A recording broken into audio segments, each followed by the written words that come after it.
Hello friends and welcome at my channel. Today I would like to show you one more derivative. Let's compute the derivative of the sine of x.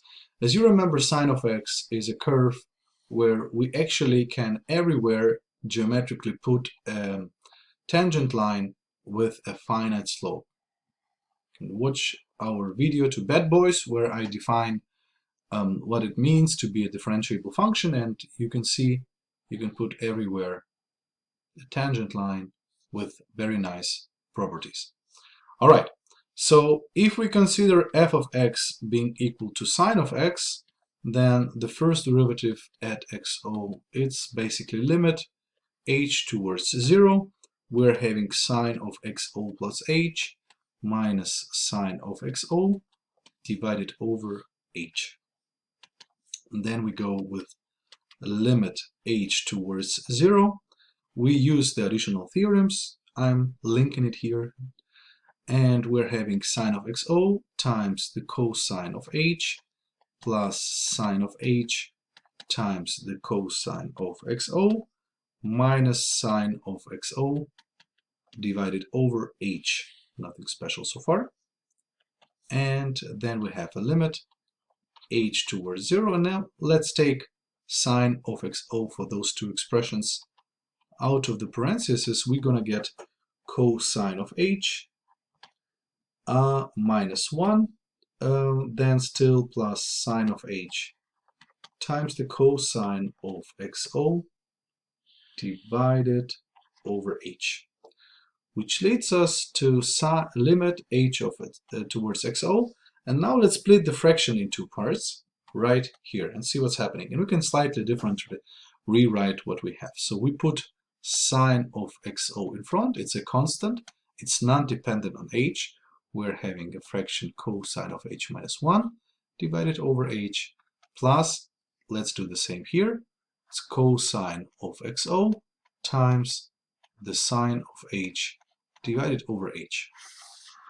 That's the story, and we have it in one limit.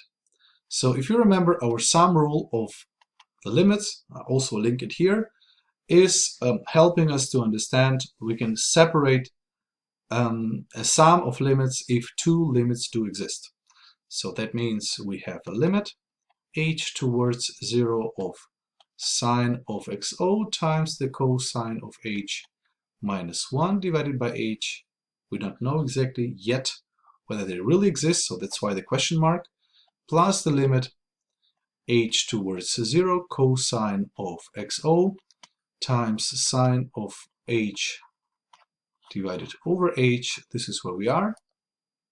And now we can kick the sine of xo and the cosine of xo out of the parentheses because they are constants, because of the factorial of the limits. So h towards o, we have, now you see I was pointing with a finger but not writing what I was saying. Let me put it here. So sine, I'm kicking out. I have cosine of h minus 1 divided by h.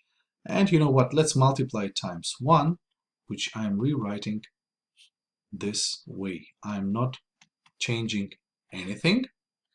And the next one, I'm kicking cosine of xo out of the limit because of the factorial again.